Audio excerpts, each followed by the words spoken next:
Tara, alamin natin ang mga nakakatuwang bagay tungkol sa mga pusa. Handa na ba kayong mamangha? Simulan na natin.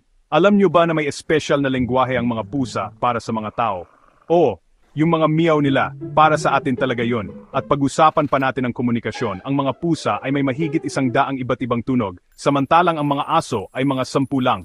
Nakakabilib, di ba? Heto pa ang isa na siguradong magpapatawa sa inyo. Ang pinakamatandang pusa na natagpuan ay nasa isang libingan na 9,500 taon na sa isla ng Cyprus sa Mediterranean. Wow, ang tagal na palang may mga mahilig sa pusa.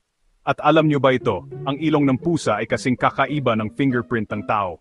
Kaya, kung sakaling gumawa ng kalokohan ng pusa mo, alam mo na kung paano siya mahuhuli.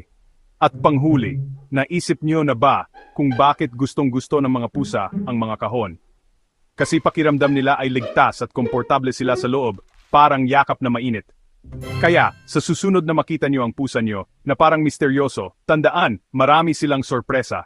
Laging maging mausisa at patuloy na mahalin ang ating mga mabalahibong kaibigan.